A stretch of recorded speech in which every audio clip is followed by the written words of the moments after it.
Sony 8 वर्षांची होती तेव्हा तिच्या आईचा आणि बाबांचा मृत्यू झाला. तिचे 2 लहान भाऊ होते. तिच्या काकींनी त्यांना घरातून बाहेर काढले होते. त्यामुळे ते एका झोपडीत राहू लागले. 2 दिवस उपाशी असल्यामुळे चालणं मुश्किल झालं होतं त्यांना. तेव्हा सोनी एका खाद्यपदार्थाच्या दुकानासमोर गेली, तर तिला कचऱ्यात 2 भाकरीचे तुकडे आणि एक डाळीचं पाकीट दिसलं. जसं तिने उचललं तेवढ्यात त्या दुकानदाराची नजर तिच्यावर पडली. तेव्हा त्याने तिला आतमध्ये यायला सांगितलं. जेव्हा ती काहीतरी खायला मिळेल या आशेने आतमध्ये गेली, तेव्हा 8 वर्षांची सोनी जोरदार पावसात आपल्या झोपडीत दोन्ही भावांसोबत बसली होती. ते दोघेही तिच्यापेक्षा लहान होते. एक 6 वर्षांचा होता तर दुसरा लहान 4 वर्षांचा होता.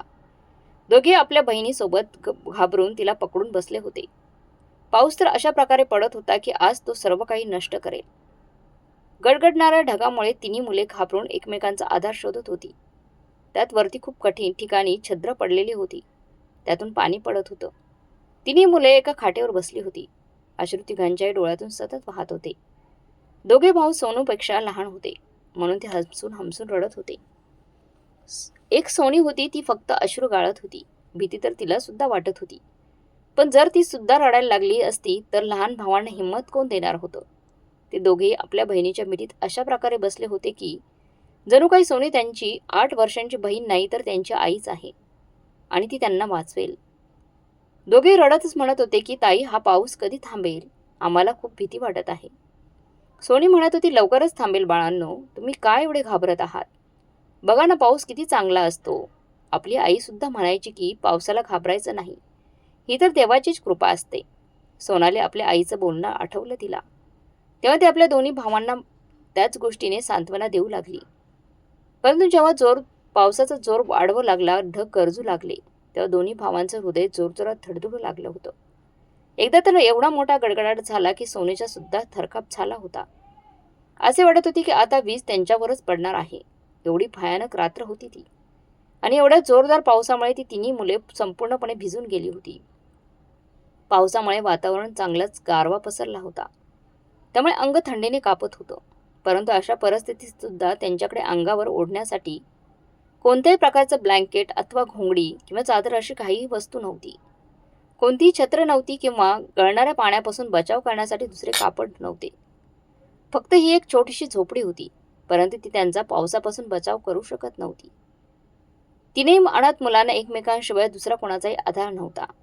ही मुले कोणत्या भिकारी किंवा गरीब माणसाची नव्हती. काही दिवसांपूर्वी त्यांचे आपले असे घर होते. त्यांचे आईबाबा होते. ते खूपच ऐशोआरामात आयुष्य जगत होते. एकदा त्यांचे आईबाबा आपल्या तीनही मुलांना सोडून बाजारात गेले होते त्याच वेळेला रस्त्यावर एक मोठा अपघात झाला आणि त्याच अपघातात त्या ठिकाणी ते दोघेही देवाला प्रिय झाले आणि त्यांची मुलं अनाथ झाली. जेव्हा मुलांना ही बातमी समजली तेव्हा ते खूप रडू लागले. त्यांच्या बाजूचे घर त्यांच्या काकांचं होतं. आपल्या भावाच्या मृत्यूची बातमी ऐकून मोठा भाऊ छोट्या भावाच्या मुलांना जवळ घेऊन रडू लागला. परंतु सोनीची काकी खूपच कठोर स्वभावाची होती. तिला तर आपल्या दिराच्या आणि जावेच्या मृत्यूचं दुःख झालं नाही ना त्या मुलांची तिला दया आली. 3-4 दिवस ती शांत होती. तिला माहित होते की आपल्या नवऱ्याचे या मुलांबरोबर काय नाते आहे.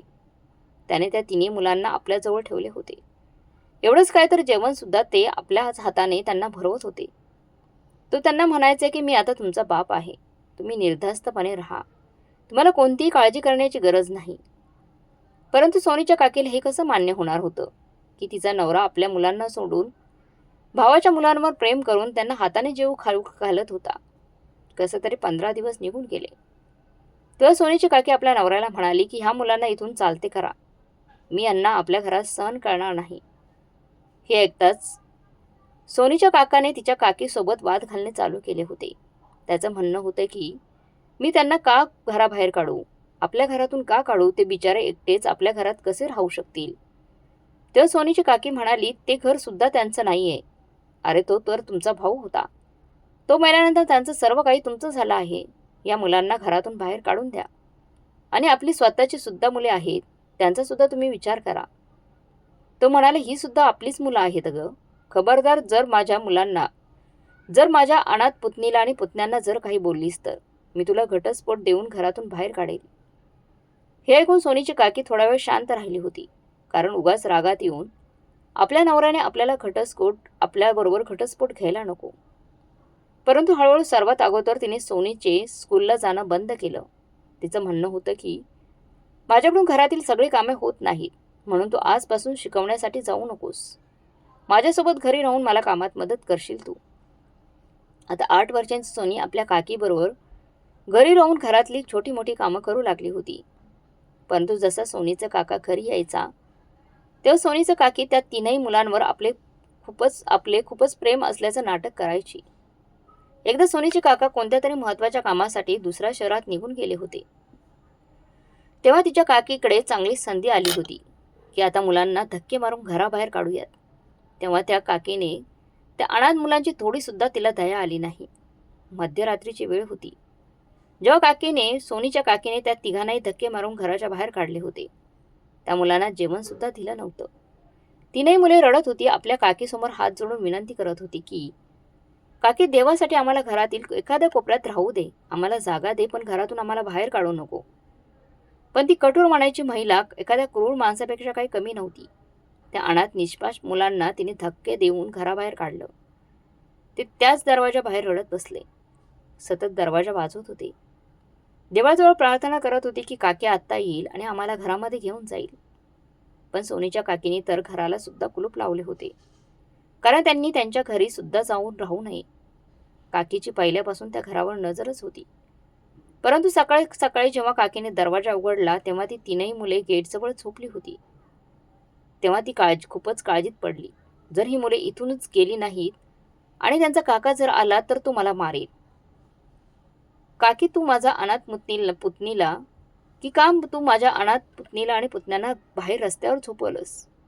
म्हणून लगेच तिने त्या मुलांना आतमध्ये बोलवलं आणि त्यांना सांगू लागली की आज मी तुम्हाला फिरण्यासाठी घेऊन जाणार आहे. तिने आपल्या कृतीची सुद्धा आपण जे चुकीचं वागलं त्याची सुद्धा माफी मागितली की मला माफ करा, मला राग आला होता म्हणून त्या रागातच मी तुम्हाला घराच्या बाहेर काढले होते. पण त्या तिन्ही मुलांकडे आपल्या काकीचे बोलणे ऐकण्याखेरीज दुसरा कोणताच मार्ग सुद्धा नव्हता. सोनीच्या काकीने सर्वात अगोदर त्या तिघांनाही भरपूर जेवण दिले. जेव्हा त्यांचे पोट भरले तेव्हा फिरण्याच्या बहाण्याने त्यांना बाहेर घेऊन गेली. टॅक्सीमध्ये बसून खूप दूरवर जिथे पुलाखाली काही झोपड्या बनवल्या होत्या तिथे फुटपाथवर त्या तिघांना बसून ती त्यांना म्हणाली, तुम्ही इथे बसून माझी वाट बघा, मी लगेच येते. ती तीनही मुले छोटी होती म्हणून ती फुटपाथवर तशीच बसून राहिली आणि ती त्याच टॅक्सीत बसून परत आली. ती तिन्ही मुले रात्र होईपर्यंत आपल्या काकीची वाट पाहत बसली होती, पण ती काही आली नाही.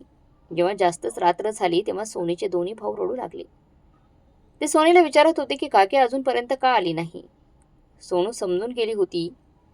खरं तर ती 8 वर्षांची होती, परंतु त्या लोकांच्या वागण्याने ती समजून गेली होती की आता आपली काकी परत येणार नाही आपल्याला न्यायला.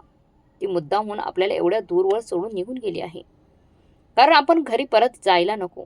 आणि तिचे काका जेव्हा दुसऱ्या शहरावरून घरी परततील तेव्हा त्यांना जर आपण समोर दिसायला नको. जर आपण त्यांना दिसलो नाही तर आपल्याला घरी घेऊन जायचा प्रश्नच नाही. आता तिच्या डोळ्यात एक अश्रू सुद्धा नव्हता. ती रस्त्याने चालत जात होती. त्यानंतर तिने गाड्यांचा काचा पुसण्याचं काम सुरू केलं. तिथे जवळच एक वृद्ध महिला राहत होती. तिने त्या तीनही मुलांना आपल्या झोपडीमध्ये राहण्याची जागा दिली. परंतु ती महिला खूपच जास्त वयोवृद्ध झाली होती. तिचे दुसरं कुणीही नव्हतं, त्यामुळे तिची नीट काळजी सुद्धा घेतली जात नव्हती. त्यामुळे ती लवकरच हे जग सोडून निघून गेली. जोपर्यंत ती महिला जिवंत होती तोपर्यंत ती तीनही मुलांना आईप्रमाणे सांभाळत होती. परंतु ते मेल्यानंतर सोनी आणि तिचे दोन्ही लहान भाऊ त्या झोपडीमध्ये एकटेच राहू लागले होते. आता ते तिघही भाऊ कधी लोकांचे बूट साफ करून देत तर कधी गाड्यांवर कपडा मारत, गाड्याच्या काचा पुसत. परंतु ते भीक मागत नव्हते आणि त्यामुळे श्रीमंत लोक आपल्या गाडीचे काच उघडून त्यांना 10 रुपयांची नोट देत असत, तर कधी उलट हात मारून गाडी पुढे घेऊन जात असत. असेच कसे तरी त्यांचे दिवस जात होते.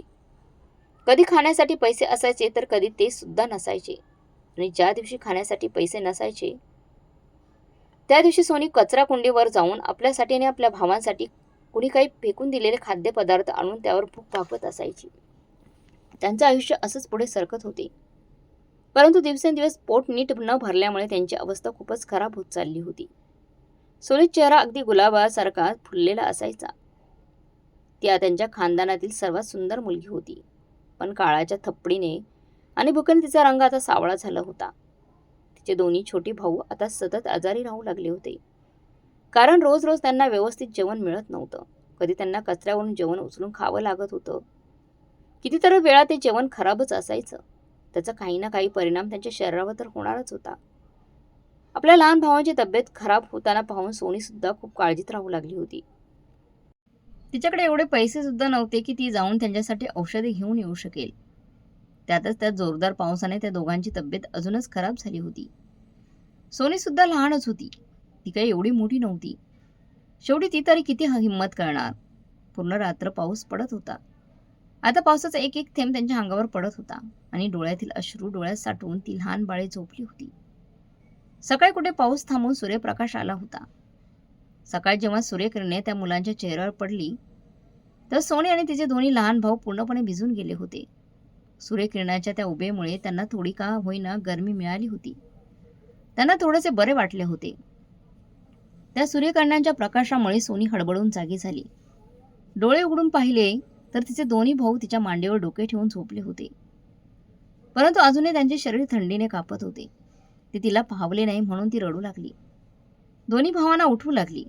तिला आता चिंता वाटू लागली होती की तिचे दोन्ही भाऊ तिला सोडून तर गेले नाहीत ना. तिचे पूर्ण हृदय एका विचाराने जणू काही तुटून गेले होते. सर्दी जणू काही त्यांच्यासाठी एक शत्रू म्हणून आली होती. वरती पावसाने तर त्यांची परीक्षा अजूनच वाढवली होती. कसं तरी करून तिने आपल्या दोन्ही भावांना उठवले. बाहेर जाऊन सकाळच्या कोवळ्या उन्हात जमिनीवर झोपवले आणि आपल्या दोन्ही भावांजवळ बसून जोरजोराने रडू लागली. एक महिला जी घर भीक मागून चालवत होती, तिने जेव्हा सोनीला दोन मुलांच्या जवळ बसून रडताना पाहिले तेव्हा तिला वाटले कदाचित त्या मुलीचे दोन्ही भाऊ मेले आहेत की काय. ती त्यांच्याजवळ आली आणि सोनालीला रडण्याचं कारण विचारलं. तेव्हा सोनीने रात्रीची पूर्ण कहाणी तिला सांगितली. ती महिला भले गरीब होती, पण तिचं मन मोठे होते.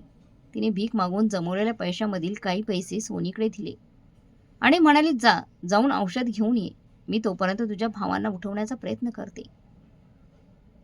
जोपर्यंत सोनी मेडिकल स्टोअरमध्ये जाऊन तापाचं औषध घेऊन आली होती, तोपर्यंत त्या महिलेने सोनीच्या दोन्ही भावांचे फाटलेले जुने कपडे त्यांच्या अंगावर चढवले होते आणि ती तिच्या दोन्ही भावांना स्वतःच्या हृदयाजवळ कवटाळून बसली होती, जसे एखादी आई आपल्या मुलाला स्वतःची ऊब देते.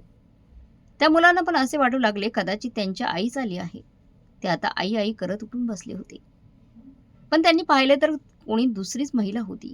तोपर्यंत सोनी सुद्धा आली होती औषधे घेऊन. तिने जेव्हा दोन्ही भावांना औषधे दिले तेव्हा त्यांचे डोळे थोडे उघडले होते, पण त्यांना खूपच भूक लागली होती.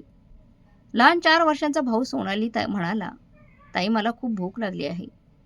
असं वाटत आहे की कोणती तरी गोष्ट मला आतून टोचत आहे. मला खरंच खूप भूक लागली आहे. सोनीने मोठ्या आशेने त्या भिकारीण बाईकडे पाहिले. ती म्हणाली, काकी तुमच्याकडे काही असेल तर माझ्या भावांना खायला द्या, त्यांना खूप भूक लागली आहे. ती बाई तिच्या झोपडीत गेली आणि तिने पाहिले की तिथे अनेक दिवसांपासून शिळ्या पडलेल्या सुक्या भाकरी होत्या. त्या भाकरीतील काही भाकऱ्या आणून तिने सोनीला दिल्या आणि म्हणाली की जिथे जाऊन नळाखाली भाकरी भिजव. जर ती मऊ झाली तर ती तुझ्या भावांना खायला देऊ शकशील. सोनीने त्या काळ्या झालेल्या भाकरीकडे पाहिले. त्यावर बुरशी होती, पण तरी तिने 30 भाकरी नळाखाली धुवून आपल्या भावांना भरवायला सुरुवात केली.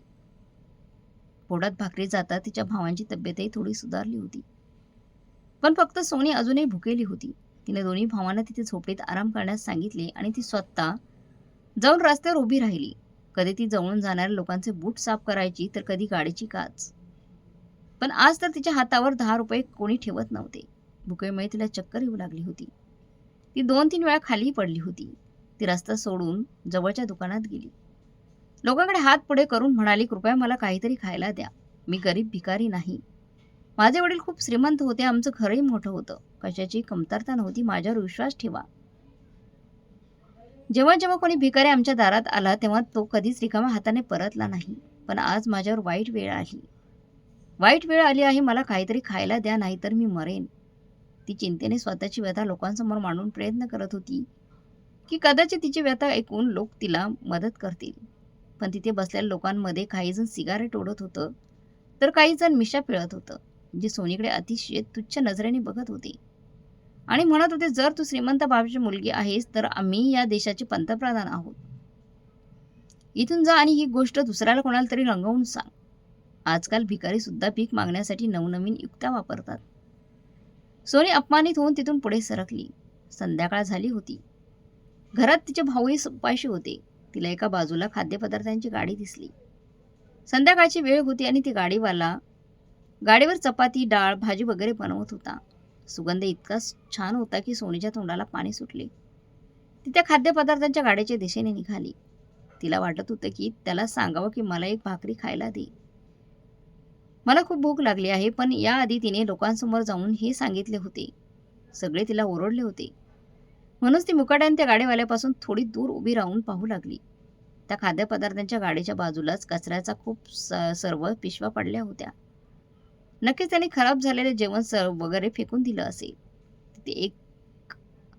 तिथे एक नाही अनेक गाड्या लाईनीत जेवण, पिझ्झा, बर्गर, भाजी आणि अशा अनेक प्रकारच्या खाद्यपदार्थांच्या गाड्या लावल्या होत्या. जे लोक आपलं खराब झालेलं जेवण, उरलेलं जेवण मागे पडलेल्या पिशव्यांमध्ये फेकत होते. हे बघून सोनी हळूहळू पुढे गेली आणि त्या गाड्यावाल्यांच्या नजरा वाचवत त्या कचऱ्याच्या पिशव्याजवळ पोहोचली आणि पटपट त्या पिशव्या उघडून पाहू लागली, जेणेकरून तिला काहीतरी खायला मिळेल. खराब झालेल्या कांद्याच्या साला आणि बटाटा साला लागून तिचे हात खराब झाले होते. परंतु भुकेने अवस्था काय होते ते सोनालीला चांगलंच माहीत होतं. तिने सकाळपासून काही खाल्लेलं नव्हतं. तिने पिशवीत नजर टाकतात त्यात तिला एक भाकरी दिसली आणि त्यासोबत एक पिशवीत डाळ दिसली, जी खराब झालेली होती. काही डिशमध्ये अर्धे जेवण फेकलेले होते. तिने पटकन पिशवीतून ते अन्न काढले आणि मागे वळताच तिला धक्का बसला. कारण तिच्या पाठीमागे त्या खाद्यपदार्थाच्या गाडीचा मालक उभा होता आणि तिला रागाने बघत होता. त्यांचं वय 25 वर्ष होते. सोनीकडे बघून तो म्हणाला, काय करतेस? पिशवीतून कोणता खजिना शोधण्याचा प्रयत्न करत आहेस?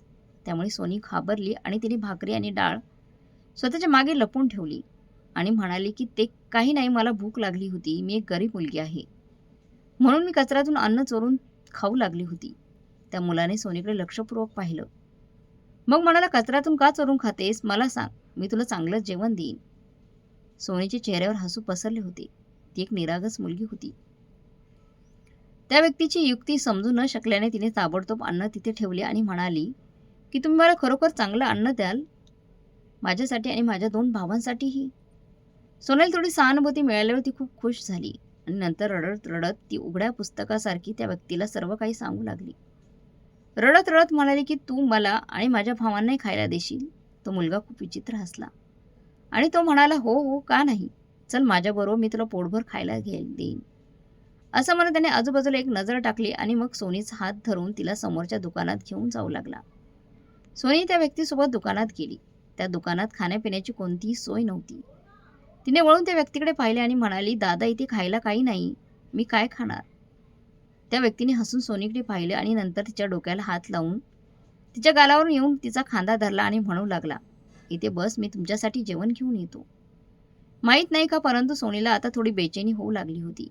तिला तो माणूस काही चांगला वाटला नव्हता. तिला वाटत होते की आपण इथून निघून जायला हवं, कारण त्याने आपल्यासोबत काही चुकीचं करायला नको. परंतु तो माणूस जेव्हा परत आला तेव्हा त्याच्याकडे एक प्लेट भरून जेवण होतं आणि सोबत चटणी सुद्धा होती. एवढ्या दिवसानंतर स्वादिष्ट जेवण पाहून ती त्या जेवणावर तुटून पडली होती. अर्धं जेवण तिच्या तोंडाबाहेर पडत होतं. आपले पोट भरण्याच्या नादात ती खात होती. परंतु तेव्हा तिला आठवले की आपले दोन्ही भाऊ घरी उपाशी आहेत. मग कसे मी माझ्या भावांना न देता अगोदरच जेवू शकते? ती अचानक जेवताना थांबली. तेव्हा तो मुलगा म्हणाला, काय झालं तुला, तू का थांबलीस? सोनी म्हणाली, हे जेवण मी माझ्याबरोबर घरी घेऊन जाते. माझे भाऊ भुकेलेले आहेत, त्यांना सुद्धा जेवणाची गरज आहे. तेव्हा तो माणूस म्हणाला, तू हे पोट भरून खाऊन घे, तुझ्या भावासाठी दुसरं जेवण पॅक करून देईन. त्याचं वाक्य ऐकता सोनी थोडी हैराण झाली होती की शेवटी हा माणूस एवढा मेहरबान का होत आहे. शेवटी तिने पोटभर जेवण केलं आणि एका पिशवीमध्ये जेवण घेऊन ती आपल्या घरी गेली. जशी ती तिच्या झोपडीजवळ गेली तेव्हा तिला वाटले की कोणीतरी माझा पाठलाग करत आहे. तिने जेव्हा मागे पाहिले तर मागे कोणीच नव्हतं. माहीत नाही का, परंतु तिला असे का वाटत होते की जसजसं पाऊल पुढे उचलत होती तेव्हा तिला भास होत होता की तिच्या मागून कोणीतरी चालत येत आहे. जेव्हा ती झोपडीत पोहोचली तेव्हा तिच्या भावांची हालत खूपच खराब होती. भुकेने ती खूपच बेचैन झाले होते. आपल्या ताईच्या हातात एक पिशवी पाहून आणि त्यातून येणारा जेवणाचा सुगंध पाहून त्यांना राहावले नाही. सोनीने पटकन आपल्या दोन्ही भावांना स्वादिष्ट जेवण दिले. स्वादिष्ट जेवल्यानंतर त्यांचे डोळे पूर्ण उघडले. तेव्हा ते आपल्या ताईला म्हणाले, तुला एवढं चांगलं जेवण कुठे मिळालं? तेव्हा सोनीने त्या माणसाला आशीर्वाद देत आपल्या भावांना घडलेला प्रकार सांगितला. ते सुद्धा खूपच खुश झाले होते. म्हणाले, जर आमची तब्येत ठीक झाली तर आम्ही त्या माणसाकडे जाऊन काही काम करू. परंतु त्यांना काहीच माहीत होतं की तो माणूस पुढे जाऊन त्यांच्यासोबत काय करणार आहे. त्या दिवशी सोनी आपल्या झोपडीमध्ये बसली होती. पोट भरले होते, त्यामुळे डोकेसुद्धा काम करत होते. विचार करू लागली की उद्या काहीतरी कारण काढून आपल्या काकीच्या घरी जाईल. तिथे तर स्वतःचे घरसुद्धा होते. कोणत्या ना कोणत्या प्रकारे लोकांकडे चौकशी करून ती त्या वस्तीपर्यंत नक्कीच पोहोचेल. कारण तिला आपल्या वस्तीचं नाव चांगलेच आठवत होते. तिला वाटत होते की काकीबरोबर जर आपले बोलणे झाले तर तिची अडचण कमी होऊ शकते. मध्यरात्रीची वेळ होती. तेव्हा झोपडीमध्ये कोणीतरी आले. सोनी घाबरून जोरजोरात ओरडू लागली. शेवटी झोपडीमध्ये चोर का आणि कोणती चोरी करण्यासाठी येऊ शकत होता? पण ते तर 2 मुखवटा घातलेले लोक होते. त्यांनी झोपडीमध्ये घुसून तिघा भावंडांना उठवले आणि तिघांच्याही मानेवर सुऱ्या ठेवल्या. त्यानंतर ते बेशुद्ध झाले. जेव्हा त्यांना शुद्ध झाली तेव्हा ते एका रूममध्ये बंद होते. आता ती भीतीने थरथर कापत होती. शेवटी कोण होता जो त्यांना इथे घेऊन आला होता? ते रूमचा दरवाजा वाजू लागले. रडू लागले. कोणीतरी त्यांना पकडून इकडे बंदस्त केले होते. परंतु का? तेव्हाच रूम बाहेरून सोनाली एका ओळखीचा आवाज ऐकायला आला. तो आजचा सोनी चांगल्या प्रकारे ओळखू शकत होती. तो आवाज तर त्या जेवण देणाऱ्या माणसाचा होता. तो माणूस कोणाला तरी सांगत होता की फक्त आज संध्याकाळपर्यंत काही करून त्यांना मुंबईपर्यंत पोहोचवायचं आहे. तिथे गेल्यानंतर शेठ सांगतील की पुढे काय करायचं आहे. तू एक काम योग्य प्रकारे करू शकशील ना? नाहीतर त्यांचे मूत्रपिंड आणि काही अवयव काढून हॉस्पिटलमध्ये ते विकून कमीत कमी लाखो रुपये तरी हातात येतील. हे ऐकून तर सोनीचे डोके चक्रावू लागले होते. ती किती मोठ्या अडचणीमध्ये फसली होती. काही वेळानंतर त्या ठिकाणून त्यांना एका गाडीमध्ये टाकून घेऊन जाण्यात येत होते. तीनही मुलं रडत होती. ओरडत होती, त्यांच्यापुढे हात जोडत होती की आम्हाला इथून घेऊन जाऊ नका. म्हणून त्याच वेळेला त्या गाडीला चारही बाजूंनी घेरले गेले. पोलिसांनी त्या गाडीला घेरले होते. ड्रायव्हर त्याच्या बाजूला बसलेल्या माणसाला त्या पोलिसांनी पकडले. त्याचे हेच काम होते की झोपडीमध्ये राहणाऱ्या गरीब मुलांना पकडून त्यांच्याकडून स्मगलिंगचे काम करून घ्यायचे, नाहीतर त्यांचे अवयव विकून पैसे कमवायचे. आता मुलं पोलिसांच्या हाती लागली होती. सोनी तर आता प्रत्येक माणसापासून घाबरत होती. तरीसुद्धा रडत रडत तिने पोलिसांना सर्व कहाणी सांगितली. तो पोलीस तिच्या काकाचा जवळचा मित्र होता. त्याने लगेच मित्राला फोटो व्हॉट्सअप केले. पण काकी तर वेगळीच परेशान होती. तिने तर सांगितले होते की मुले घरातून पळून गेली. ती त्यांना शोधण्याचा प्रयत्न करत होती. तिने आपल्या जवळच्या पोलीस स्टेशनमध्ये मुलांच्या हरवण्याची तक्रार सुद्धा दाखल केली होती. पण आपल्या मित्राचे बोलणे ऐकून सोनीचे काका लगेच आले.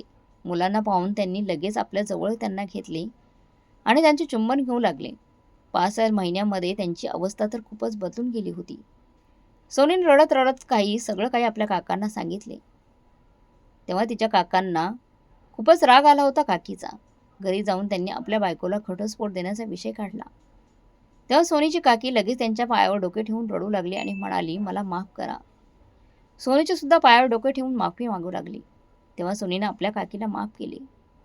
तेवढी कठीण परिस्थिती झेलून आली होती. तिच्यासाठी ही गोष्ट काहीच नव्हती. तिच्या काकीला सुद्धा आता अक्कल आली होती. कारण तिला माहीत होते की जर तिला घटस्फोट मिळाला तर ती कुठे जाणार होती. माहेरी तर भाऊ आणि बहिणी तिचं नाव घ्यायला तयार नव्हत्या.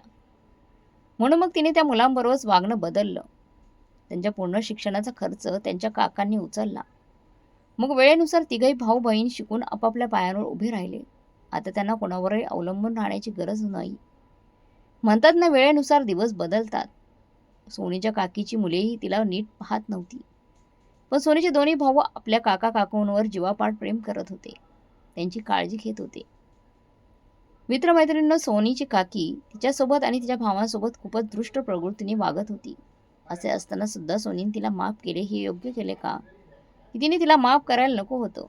यावर्षी आपलं काय मत आहे ते कमेंट करून आम्हाला नक्की कळवा. आणि आजची ही कथा आवडली असेल तर लाईक, शेअर, सबस्क्राईब नक्की करा. धन्यवाद.